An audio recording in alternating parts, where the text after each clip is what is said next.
Hello, everyone. Today, I would like to share with you the story of Cato the Younger and how his stubborn personality, despite it being beneficial in many circumstances in his life, contributed to the destruction of the republic that he lived for. And in addition, I want to explore how we can avoid those same pitfalls in our lives today. Now, as a disclaimer, this is the second video of my Cato series, and it's going to focus mostly on the negative aspects of his character. To have a balanced view of not just the context, but also, the positive aspect of his character as well, I would recommend that you do watch my first video. As I mentioned in the first video, speaking of that, this is not a biography, and I'm not a historian. And I will be cherry picking. This is not a chronological story of Cato's life, start to finish. But I want to understand him as a person and learn from his example in the process. And so I'm going to be highlighting specific parts of his life that I think are applicable to us in our day to day. If you are interested in more of a chronological biography style of his life, I would recommend the YouTube channel Cost of Glory. He did a very good job at that. In my last video, we left Cato as a quaestor in the Roman treasury. And he did a great job at rooting out corruption.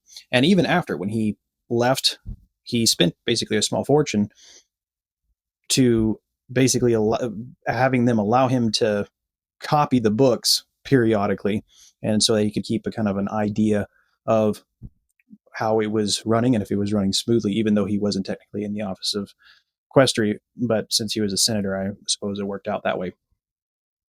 There's a few things I want to kind of touch on a little bit more before we jump into his narrative again. There was a continuous fight, you could say, or a continuous tension between two main groups, the popularis and the optimates. The popularis is what it sounds like, right? The more populist type of leaders. In Cato's time, that was going to be people like Marius or Caesar or Pompey, even Crassus. And then you had the optimates, the optimal men, right? It's kind of the same where we get the word Optimus Prime, right? The optimates, the upper crust of Roman society, which were the senatorial class, right? And Cato belonged to this group. And there was just this constant just tension between these groups. And it had already come up through getting into early years of Cato's life, where Marius and Sulla, those are guys I mentioned in my last video. Sulla was the first general who sat there and took over Rome by force with his own army as a Roman, right? And in so doing, he changed the precedent. He completely opened that can of worms. And even though his reign of terror, his prescriptions, as they called them, ended, it was a very, I would say, traumatic time for the Roman people and a very specific experience that Cato and Caesar and Pompey and a lot of the older statesmen, as Cato aged, had in their back of their mind throughout all of the stuff that we're going to be describing in this video. Marius, as I mentioned before in my last video, he was one of the main reasons why the generals became kind of this entity unto themselves more than previously. What I mean by that is that before, most soldiers were they were considered citizenship soldiers who had, probably some independent wealth or land back home, and so they would provide their own, weapons or horses or whatever they needed for the time when they were campaigning.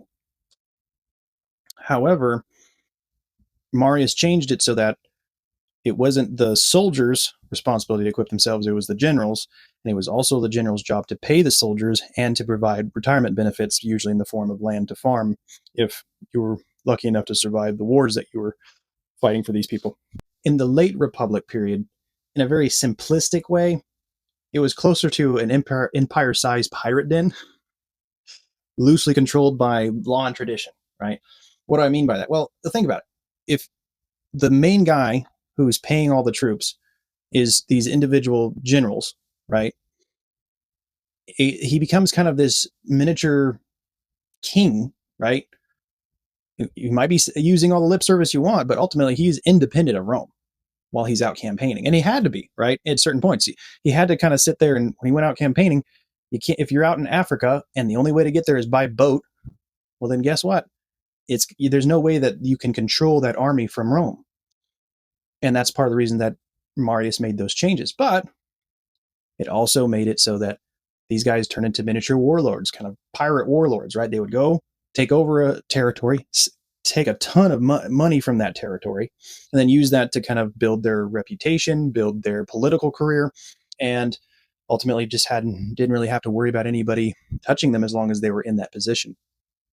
And I think that's where there's a big contrast. Again, I mentioned in the first video, there was just rampant bribery. There was rampant corruption going on. Like every election that you had, it was mostly just a rich dude that was trying to get into office, and he would hire a bunch of people to basically work between him and the voting blocks of people and make it work. So they distributed enough gold so that people would show up and vote for him, right? And that was commonplace. And that was one of the things that Cato was constantly fighting against. And you combine that with this kind of independent general model, and you're just asking for trouble. And this is the world that Cato was inherited, really. And so, with that kind of idea there, the main players in Cato's life, especially as he got into politics himself, were Pompey, Crassus, and Caesar. Pompey was probably the most dominant for the longest. He conquered huge swaths of what became the Eastern Roman Empire at the time, and he also took out a very nasty pirate scourge that was happening in the Mediterranean. So he kind of built his own world that way. You had Crassus, who took out a number of rebellions in kind of the mainland there, and he was also a very, very rich dude, like one of the richest men in Rome. And then you had Caesar, who was working himself up to being a governor in Spain, conquering a bunch of territory in Spain, and then working his way, once he became a governor of like kind of northern Italy and Gaul, they, building his own army there. So those were kind of the main players, right? So in 63 BC, Cato, again, he's out of the position of quaestor, and he's elected tribune of the plebeians, right? And a quick explanation of a tribune. This was a later office developed to basically represent more common people. It was one of the few voting bodies, that anybody that, as long as you were a Roman citizen, you could vote into that body. And those tribunes had a very powerful option, was that they had the power of veto. This is where we get our version of veto as well, like our presidents have. They could sit there with any type of legislation in the Senate or in the lower houses and basically veto it. And in the context of him being in this kind of world at the time, right? Again, den of thieves, right? There is this huge kerfuffle called the Catiline conspiracy at the time that Cato was kind of ramping up his political career. Basically, it was this guy named Catiline who was a senator, was coming from a pretty prominent family, wasn't doing well financially, and he kind of just did this Hail Mary of like, I'm just going to take over the Roman government and kill as many people as I can, set the fire to the city. And, he was basically making this conspiracy to just kind of work it out with enemies of Rome, some of the Celts, I think, up in the north, all those different things that it turned into this whole shebang. Well, he gets found out and flees Rome with an army that was loyal to him. And Cato and his allies in the Senate were trying to figure out how to not only respond to him, but also deal with the people that they had caught that had been working with Catiline.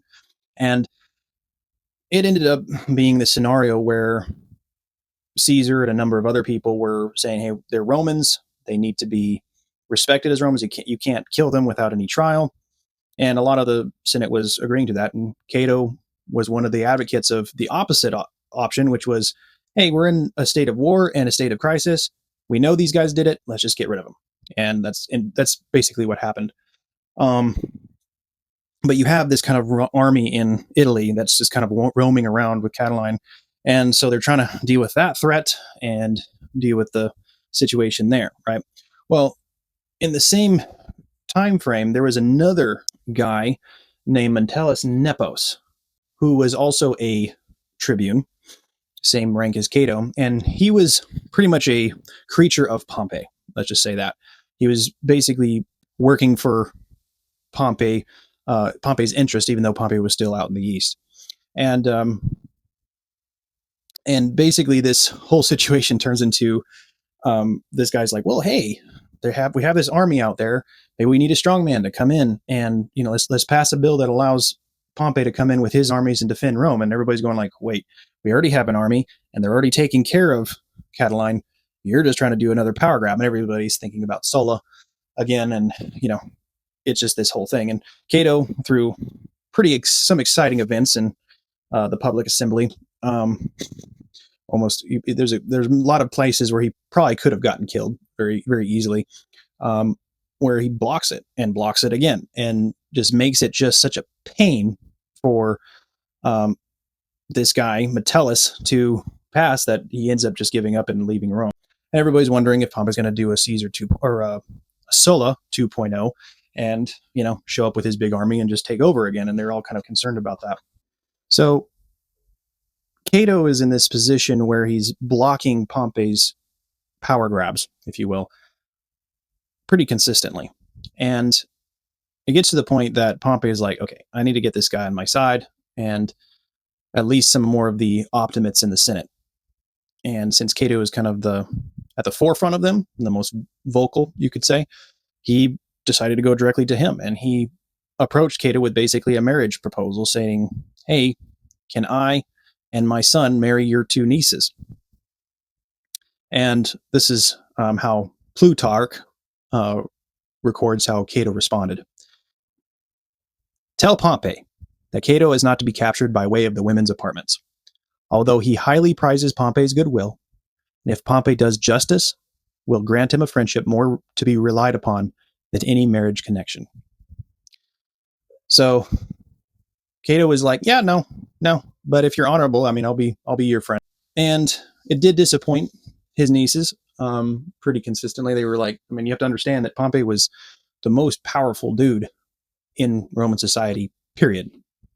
Most popular and arguably closest to the most richest. And saying no to this guy was a pretty big deal. And Plutarch does mention a little bit later that he did lose a pretty big opportunity in this refusal.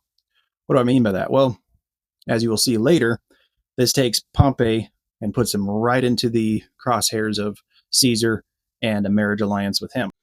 So again, if I was Cato, I don't know if I would have done too much differently, but it was also something that he was so bent on the principles that he lost a very good opportunity to get some of the most powerful people out of the camp of, you could say, the warlords, or at least one of the powerful warlords out of cahoots with the other ones. But, hindsight is 20/20, right?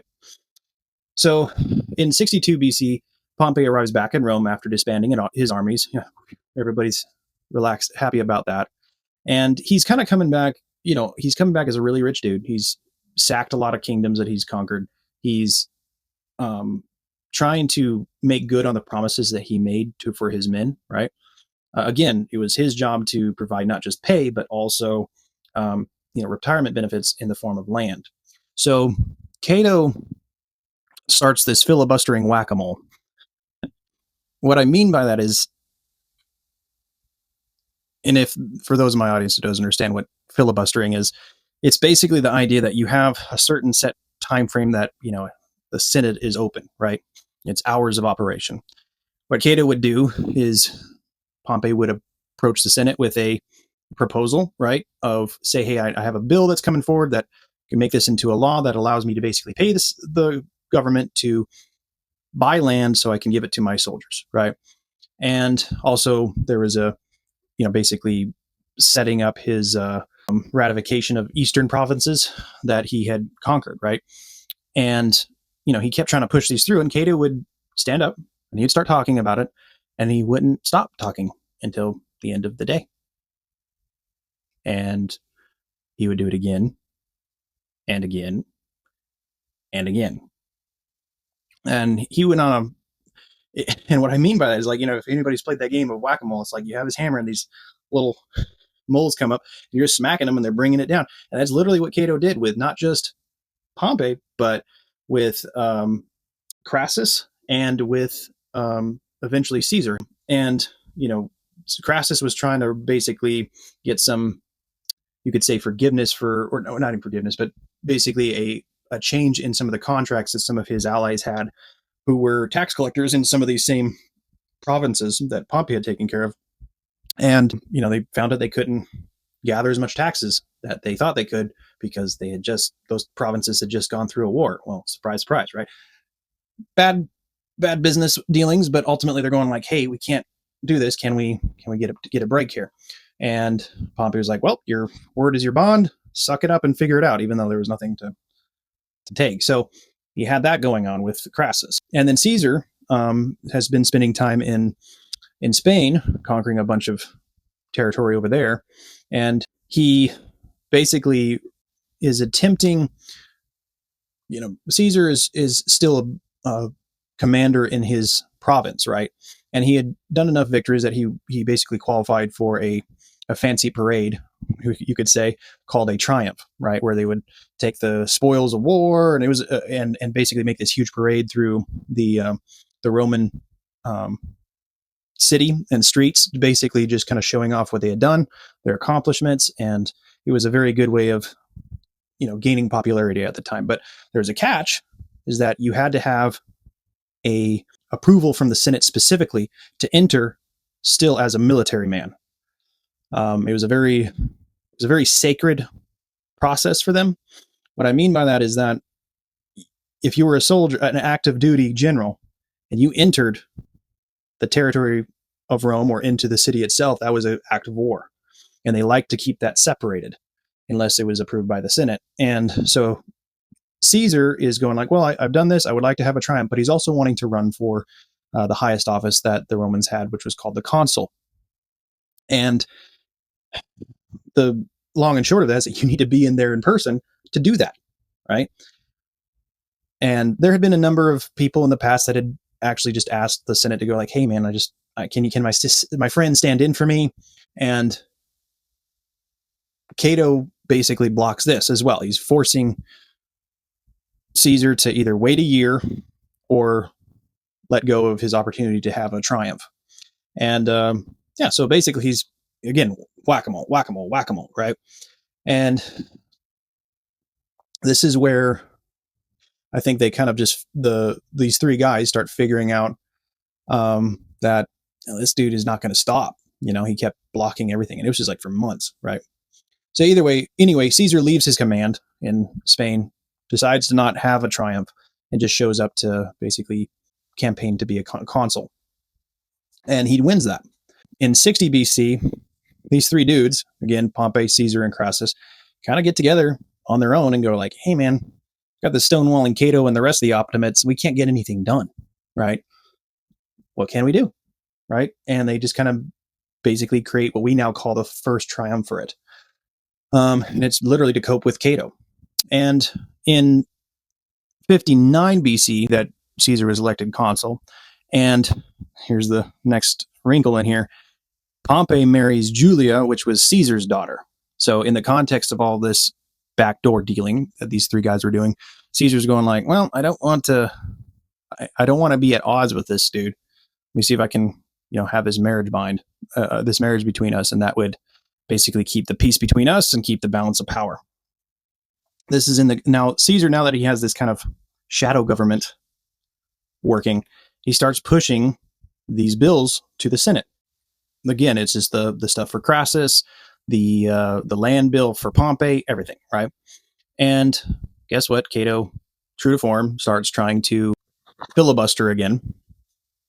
And Caesar kind of just waits for a little while and tries to basically, wait for everybody to get bored and go like, oh, hey, he's at it again. Great.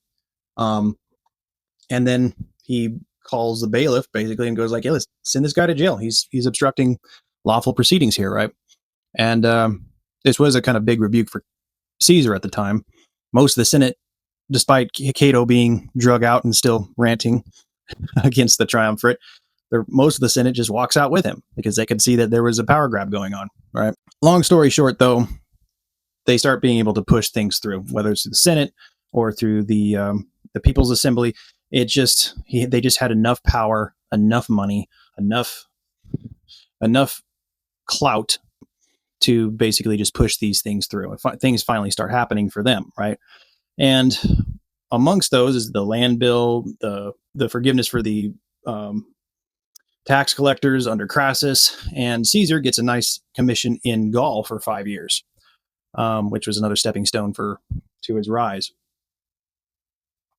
And in this context, Cato's kind of soundly beaten and kind of just boycotts the Senate.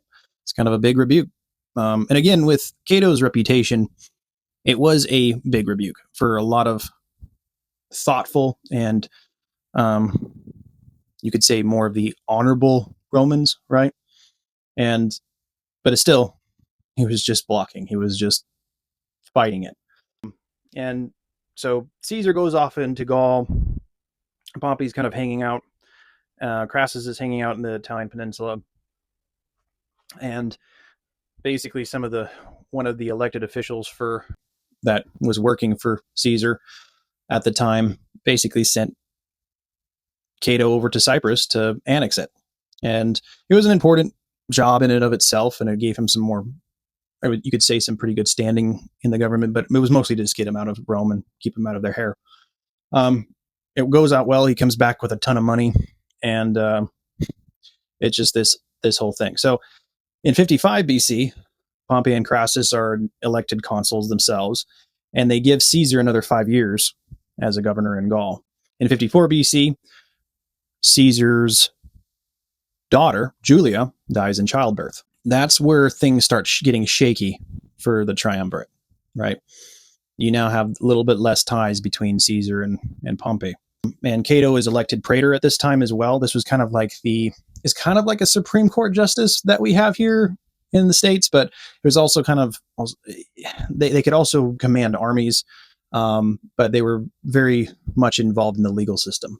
It was kind of like the second tier, highest position you could have in Roman society. And again, true to form, he focuses on ending electoral bribery, which didn't really help him with popularity with both the elite and the normal people, but he stayed true to form, right? And in some ways, he did do a pretty good job. I mean, the only kind of highlight in what he was doing was he kind of oversaw the election of the tribunes and basically made it so that everybody they wagered a pot of money, so that if any one of them was caught bribing or doing the usual corruption, that person would basically forfeit the money, right? And it actually made it so it was a very, very smooth election, surprise, surprise.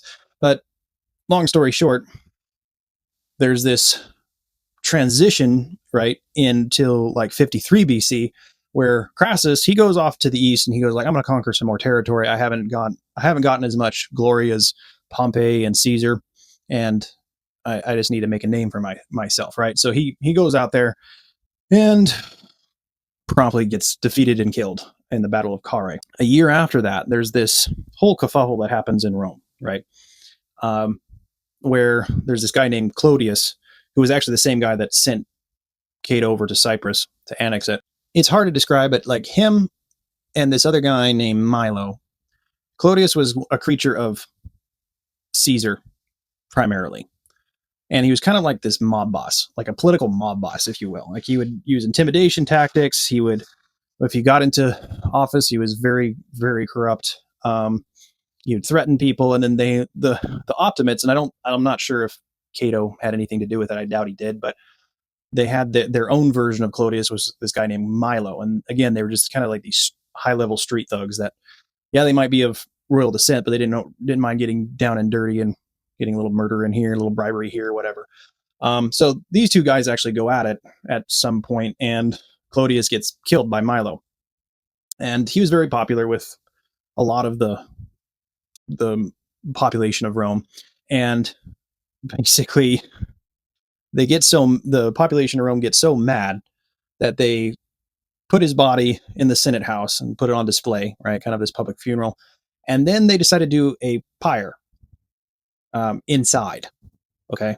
Not outside, inside the Senate house. So they burned his body and the whole Senate house with it. It was a whole thing. And most everybody was kind of freaking out, going like, well, this is basically mob rule for a little bit. And this is where Cato starts. He starts finally making concessions, a little too late, but he supports basically Pompey's appointment as a consul without colleague, which was basically, it's not a dictator position, but it is basically, consuls usually came in batches of two to kind of balance each other out power wise. But he supported this special arrangement where Pompey was just by himself and had the ability to basically restore order, right? Around 51 BC, Cato runs for consul himself, right? And he loses. And there's an interesting quote from Plutarch, and it's a bit long, so bear with me here.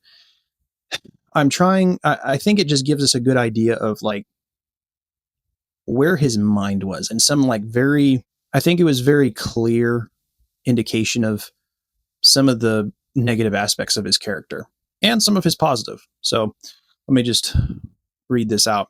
Therefore, Cato determined to stand for the consulship, that he might have at once deprive Caesar of his armed forces or convict him of hostile designs. However, by persuading the Senate to pass a decree that candidates for office should canvass for the people in person and not solicit nor confer with citizens through the agency of another going about on their behalf.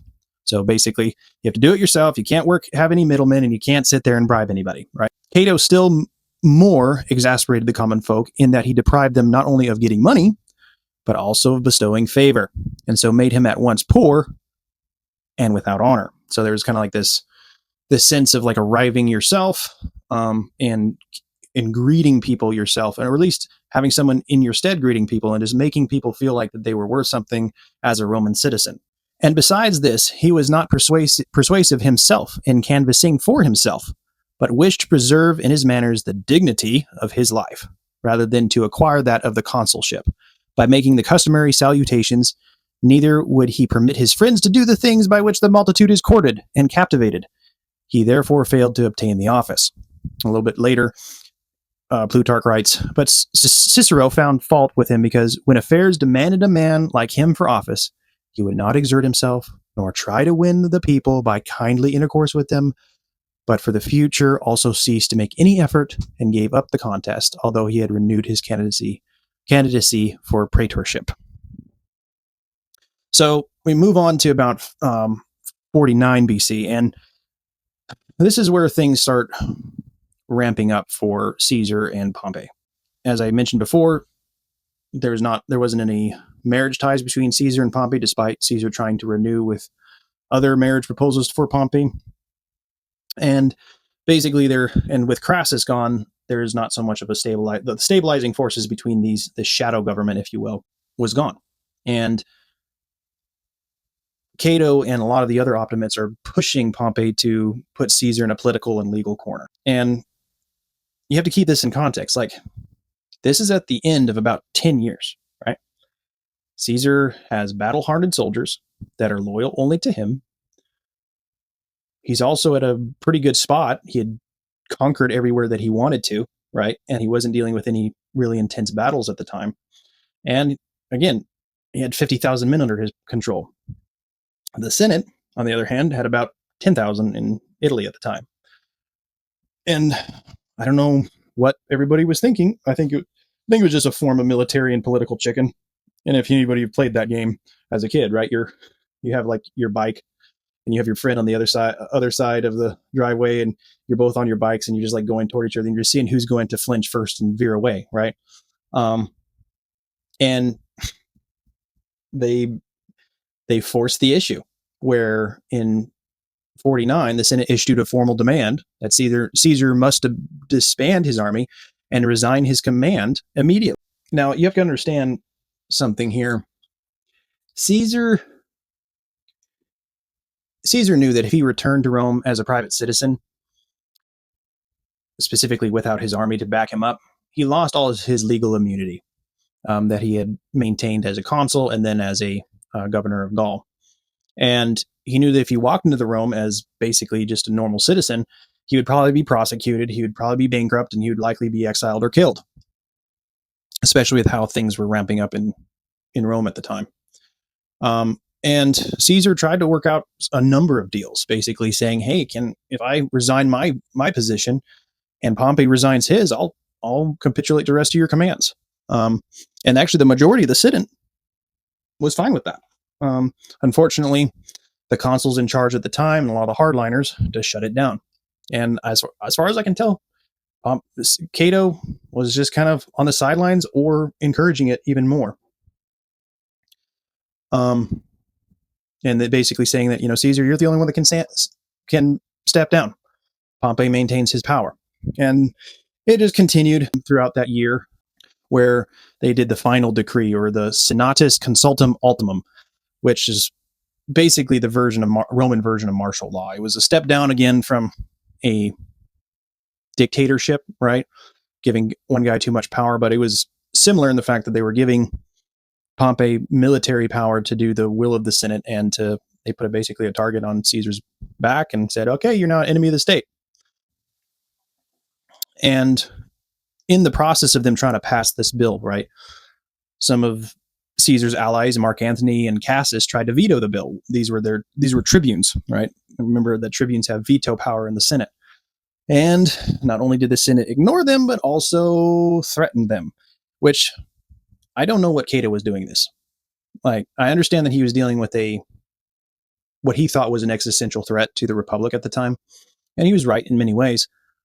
But it seemed like all his high-minded stuff about protecting tribunes, right? I mean, his own uncle that was raising him died as a tribune.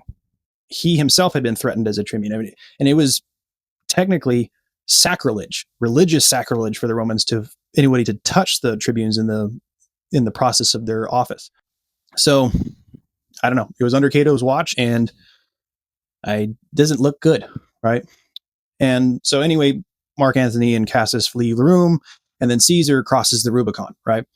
Well, again, the Rubicon was basically this demarcation point between his area, the area he had a control of in Gaul as a governor, and basically the homeland of the Romans, right? And in crossing it, he was declaring war on Rome. And according to legend, he mumbles under his breath that the die is cast. Now, he at this point in this legal and military form of chicken, the Optimates and the Senate are now going, "Oh crap, he has 50,000 men and we have 10." And he's not only that, he's also a very brilliant general that's battle trained. So they all up and leave because they have to, right? They leave Italy and sail off with their navy. And Cato puts his household in order and follows Pompey out of Rome. Cato, he seems to, I think he kind of finally wakes up at a certain point at this juncture. I don't think he knew the stakes, but I don't think it fully hit him how much they were putting Caesar in a corner. And I believe, Cato just had a thing about like just trying to put Caesar down in every way, shape, and form. And I mean, I'm sure that Cato believed Caesar was a rat in some form or another, but I mean, even Cato should have known you don't put a rat in a corner. Like, got nothing else to lose. It's going to come out swinging, right? But Cato kind of realizes that there's going to be a lot of people that are going to die in this process. And it seems like he becomes very remorseful, I would say, and overly cautious.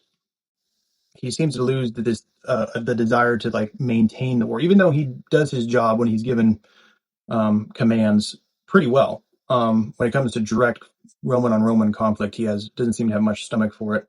I think he's honestly just grieving the fact that he knew a lot of things. Even if the Senate won, I think he knew instinctually that it was going to be not the same for the Republic if it even survived. He had smaller commands in like Sicily, where he basically just did a retreat, got out. He almost was in part put in charge of the whole naval fleet that the Republic had. He didn't really get that position, mostly because I think Pompey was like, this dude, the second that I win, he's probably going to start keeping me accountable again, about like maintaining too much power to myself. And I don't really want a guy like that. I want more of a yes man, probably. So Cato loses that job, or at least doesn't get promoted to that job. He has some smaller commands in that time frame. Well, in Caesar defeats Pompey eventually, and I think Cato had at least the right strategy, all in all, along with Pompey, in that they had the navy, they had access to all the waterways they needed to. Caesar did not. They arguably had access to more troops ultimately, or at least equal.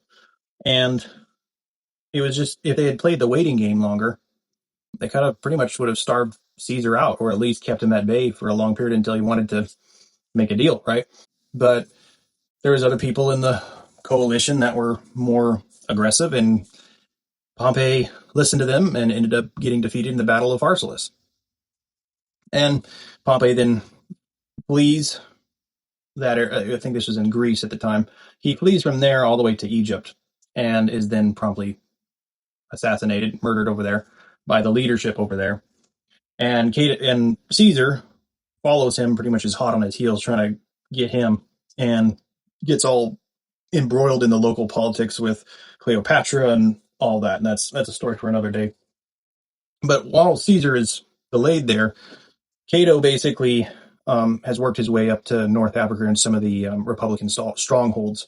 He crosses the ocean, he crosses a big desert with his troops, but ending up basically connecting with a guy named Scipio. This is the same family member as a very famous Scipio by the name of Scipio Africanus, who had defeated Hannibal way back when. And there was a whole bunch of like prophecies and superstitions that were going on, that if the Republican forces were going to win, they needed to be led by a Scipio of some sort. So this was the whole thing. Caesar is dealing with the same thing. He actually did get someone with the lineage of Scipio in his army and had him in charge of part of it. So he was like, yeah, I'm good too. But it was this whole thing, right? And it was interesting when Cato, gets involved into this power struggle within, now that Pompey's gone, a lot of these guys actually wanted to give him the command. And again, he goes back to like his inflexible letter of the law kind of operating system. And he basically goes like, no, I only was a praetor. That was the highest that I ever became. You guys have been consuls at some point, so you outrank me, and I'm not going to take it. And, you could argue as a place of modesty for him. I also think that it was, again, I don't think he wanted to make the hard choice, right? To be responsible for that many lives, even though arguably I think he probably would have been a better leader in that time frame. In that process of that, they make Scipio pretty much the main leader of this army, and Scipio puts his eyes, basically zeroes in on this one city called Utica. And Utica had originally been you could say a loyalist stronghold for Caesar at the time.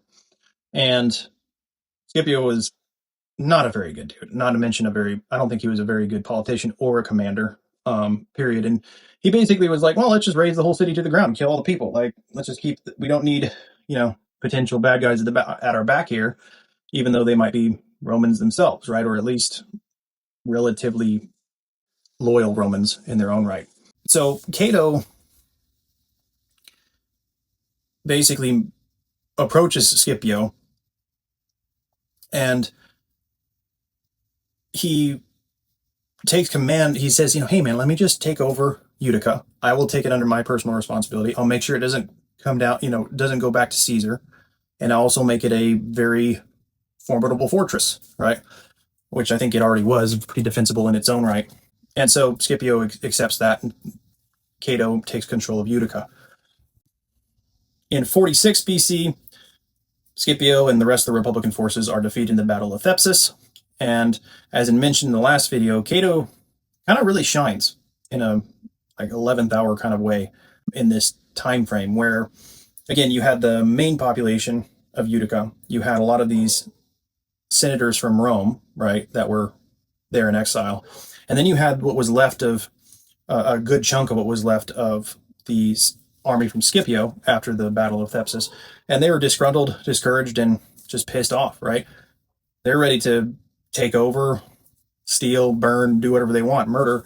And there is already a good amount of tension between the senators from Rome and the local population. And so Cato pretty much single handedly, using force of will, force of his character, right, his reputation, to basically keep all these different factions in line. And he saves a lot of lives in many ways. He helps with their, a lot of the people that wanted to flee. He helped them get out. Those that were wanting to go interact with Caesar, he was willing to work with them. So this takes us to Cato's last day. And he's still in the process of still helping these different factions, whether they're trying to leave Utica, stay, whether they're trying to leave by sea or by land. He's still trying to maintain the peace and take care of those around him. And in that process, he's telling his son to stay out of politics, right? Because of, well, the obvious direction that the winds are blowing. And Plutarch says he goes to the baths and eats his evening meal. And everybody is kind of tense, right? Like everybody kind of expected for him to do what he would planned on doing, which was unalive himself. And Plutarch says that he goes to his bedroom and, quote, after entering his chamber and lying down, he took Plato's dialogue on the soul, and when he had gone through the greater part of the treatise, he looked up above his head, and not seeing his sword hanging there, for his son had taken it away while Cato was still at supper, called a servant and asked him who had taken the weapon. The servant made no answer, and Cato returned to his book.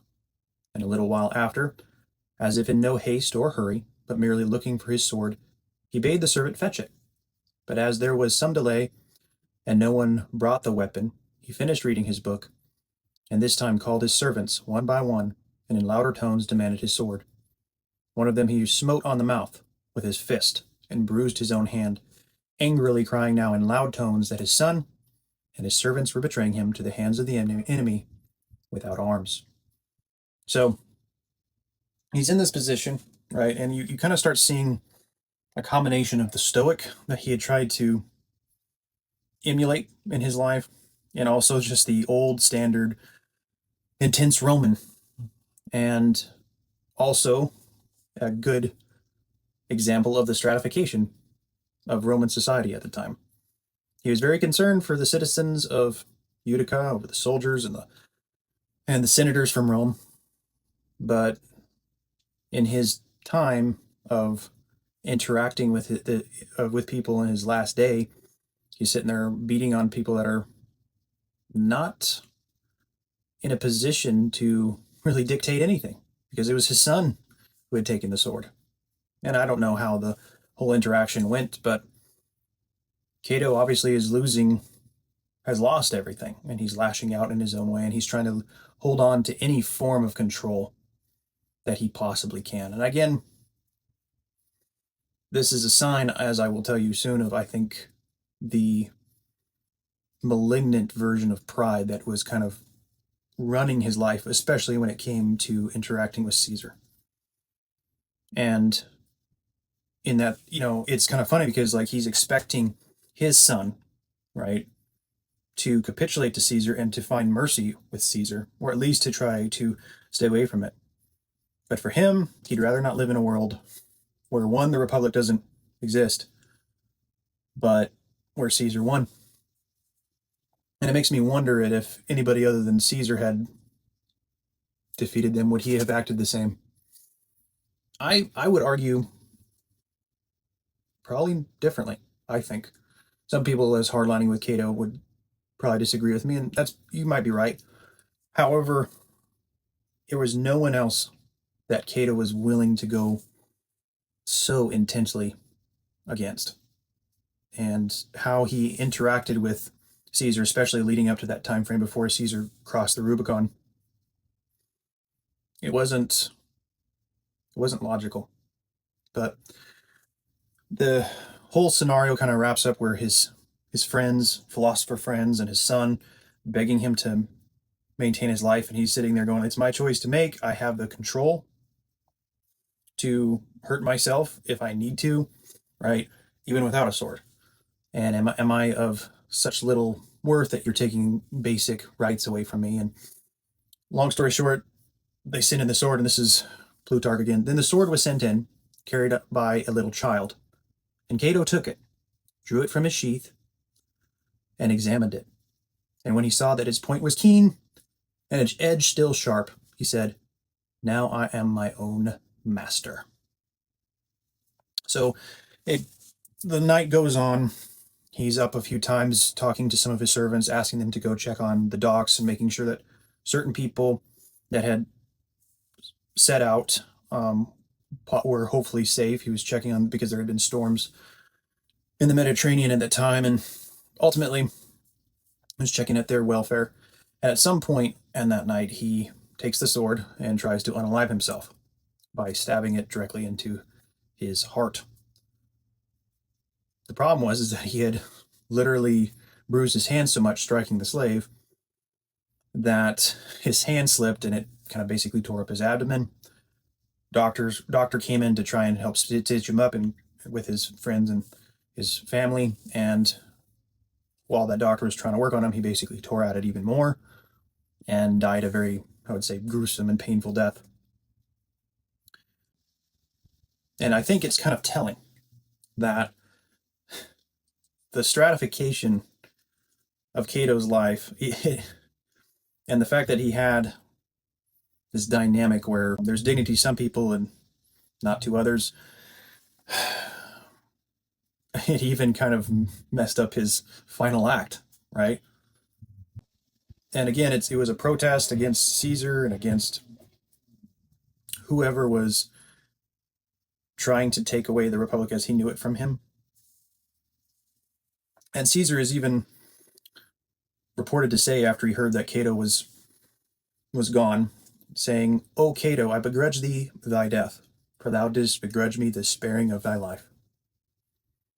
And so there, that ended that rivalry, that long drawn out saga, I guess you could say. As I finish up this process here,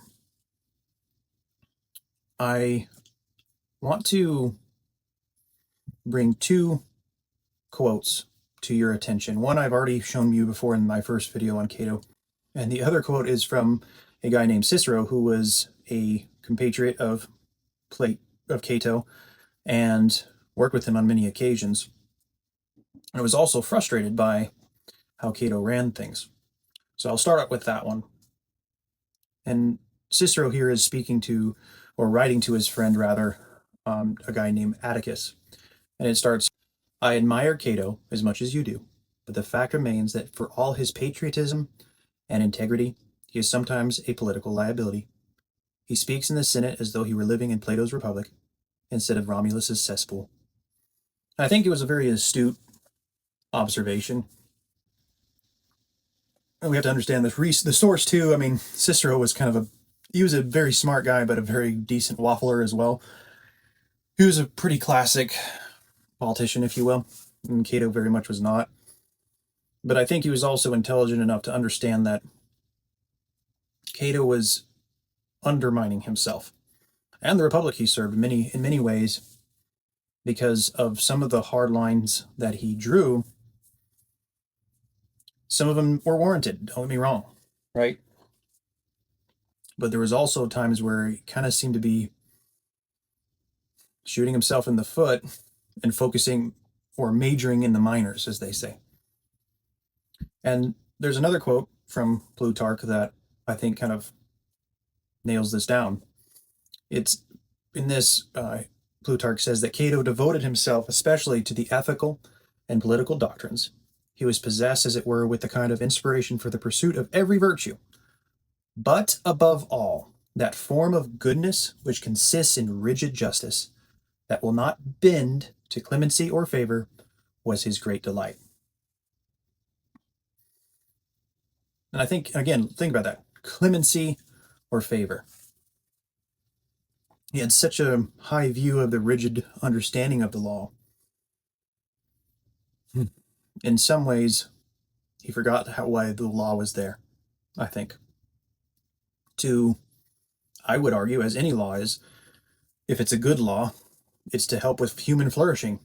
As we will explore soon, he focused so hard on this hard line that he forgot to serve the very people that he was sworn to in many ways.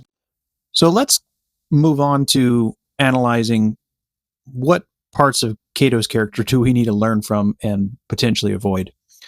So I think that it's wise to kind of just start with like the big main character flaws and then work out to, let's say, the non-optimal strategies that we saw in the story.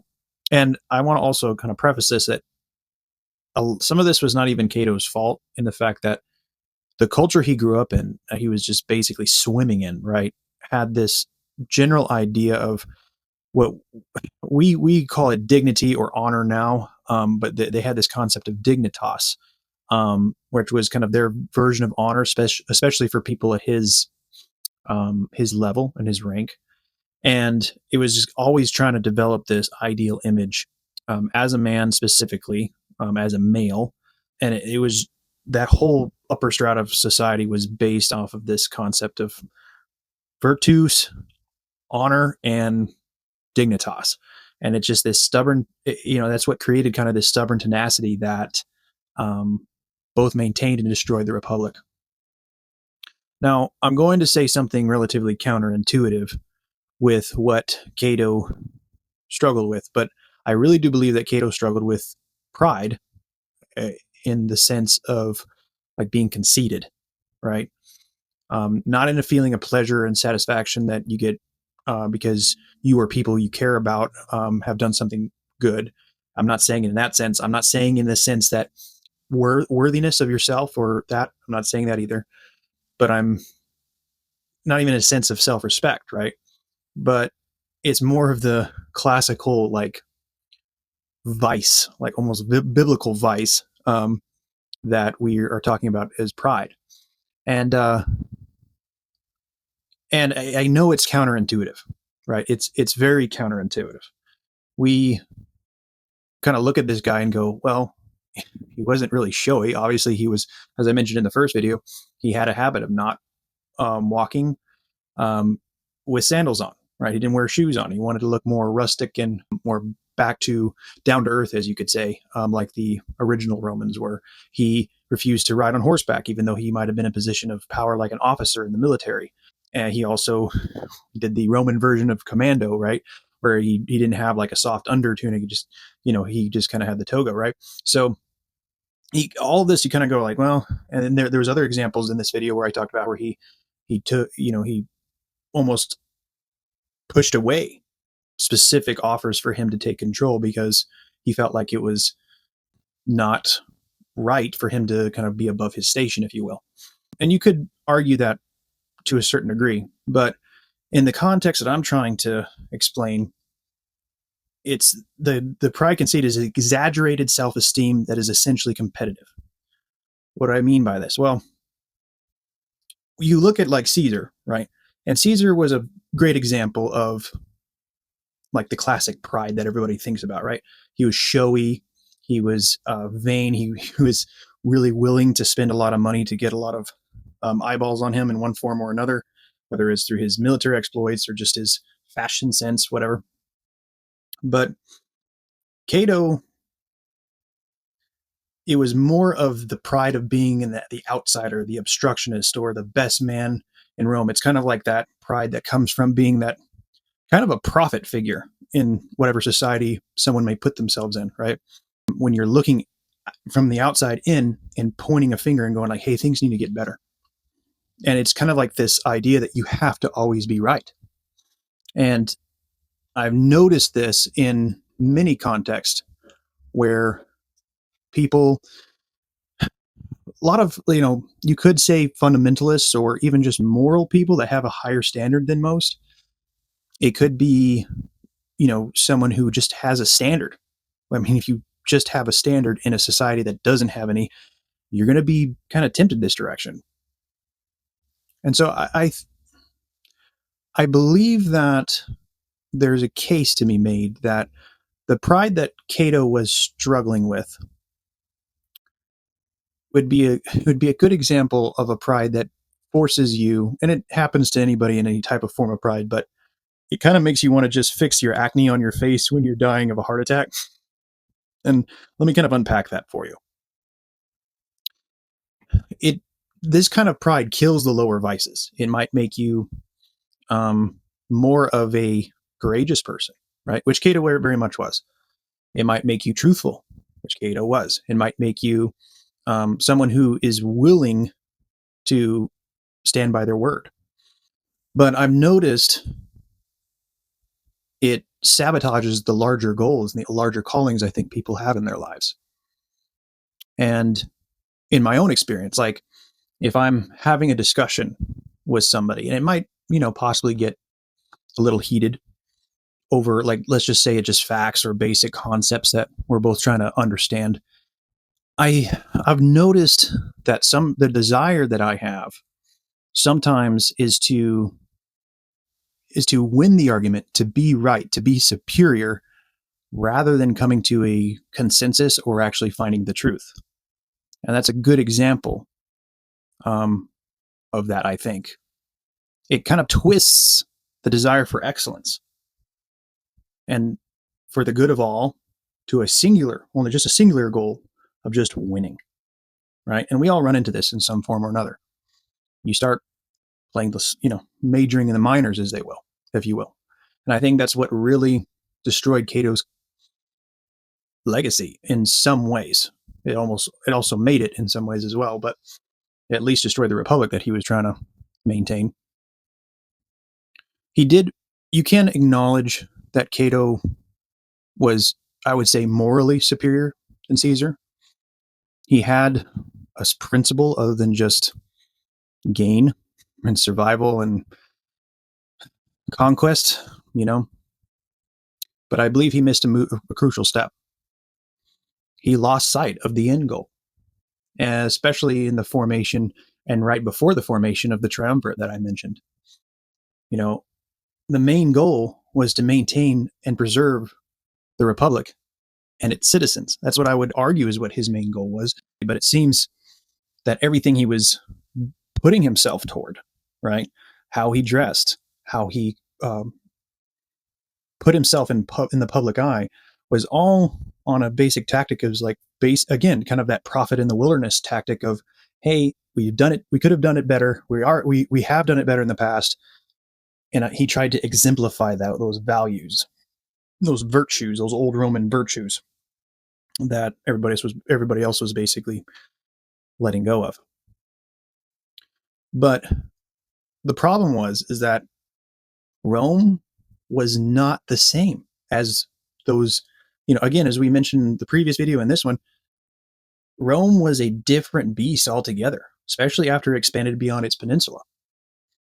It had transformed from just, a city state that was maintained and run and protected by citizen soldiers that brought their own armor and kit to the battlefield. And it had switched over to this kind of, again, empire-sized pirate den because of the fluctuations they were dealing with. And some of that was just bad character that he was trying to fight, but also it was just response to the huge changes that the population was having to cope with. And I don't think he met them where they were at. And good examples of that was like the filibustering whack-a-mole that I mentioned, including the tax situation, the land distribution, and Caesar's triumph, right? All of those were geared toward one thing: obstructing what was happening, so that the members of the would-be triumvirate, couldn't gain favor. And also his lack of enthusiasm to maintain power himself or to canvass for himself when he was running for consul, right? And I think, as Cicero mentioned before, he didn't live in Plato's Republic. He lived in Romulus' cesspool. He didn't live in an ideal world, and he refused to acknowledge that dynamic. So as we wrap up this video, I have a number of takeaways that I think we can all utilize by analyzing Cato's negative characteristics. And I think it's all needs to be kind of put through this lens of leadership. And I'll probably make a video about this at some point, just to itself, but I want to just make a very basic point. We're all leaders in some form or another. There's the obvious ones where you're like a CEO or a team lead, but a lot of people don't realize, or even a parent, right? But a lot of people don't realize if you have relationships, if you have friendships, if you have any type of interaction with most humans, you're going to have some sort of potential or influence that makes you a leader in some form or another.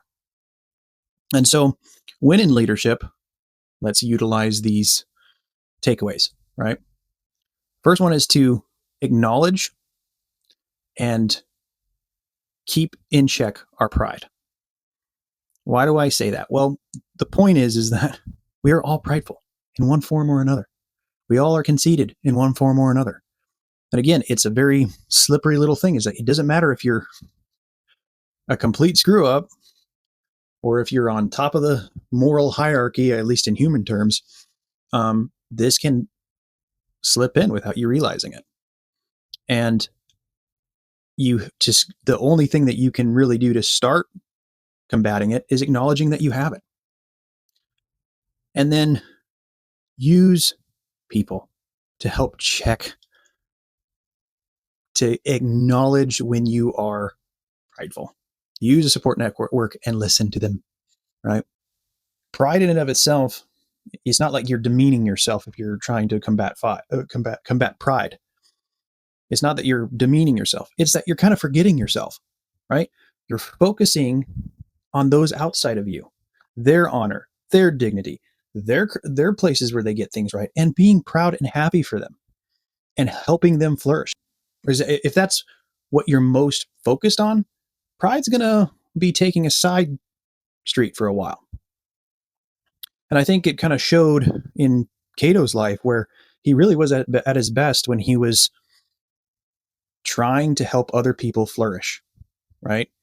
In it one form or another. And the focus wasn't so much between him and Caesar and the rivalry, was the focus between him and those he wanted to take care of, right? Especially those people in Utica. So that would be the first one. And then the second one that I just mentioned is being concerned for others. So that's 1 and 2. Now, number 3, it's that now we've kind of we're again 30,000 foot view to a little bit closer, right? This is more of the strategies that I think kind of were flawed because of the fact that he was prideful, right? And I'm trying to kind of keep this in a context here, but he chose favorites, right? And if you are trying to lead in any one form or another, never do that. What I mean, where you can ask this question, like, what do you mean, where did Cato have favorites, right? Well, there was a number of times that he did in his own family, which is relatively understandable. But there was other situations where it's very evident where his priorities lie, or when it came to the certain sets of people that he was focused on. What do you mean? What do I mean by that? Well, again, he was on that top echelon of the senatorial class in Rome, right? That was a small, tiny minority of a small, tiny minority of actual citizens in the Roman Empire, right? And then there's a huge swath of people that live and breathe and function under the sway of Rome, but have no say in the actual thing. And again, we're judging him from our point of view. And again, that perspective, his world was so stratified. And I don't blame him from seeing that world the way he saw it, right? But I think the principle still applies as today. He was willing to basically put a lot of veterans, a lot of Roman citizens in a very precarious position just so he could deny the triumvirate any type of legitimacy or popularity. So, he did kind of ignore the poor and the slave for the rich and powerful. And then it's also an example we can utilize is when he was sitting there in his last few hours, right? He was literally striking another human being. Yes, that person was a slave, but you could tell that there was that, again, that Roman stratification going on. That, yeah, I was concerned for the citizens of Utica. I was concerned for the senators from Rome. I was concerned for the soldiers that were coming back from the battle. But just because my son stole the sword from my apartment, I'm going to be beating on my slaves, right? Again, really rough time in his life, contextually, right? He was lashing out, having a hard time, and I think it's understandable. But it also showed a specific flaw. So that was 3. Don't choose favorites. So that takes us to takeaway number 4, which basically is when saying no, when you're trying to conserve something. This is something that a lot of people that are more conservatively minded struggle with. When you are trying to conserve something and someone's bringing a different idea, or some, could potentially being a very disastrous and it might sound innovative, but it's very bad for the culture or whatever.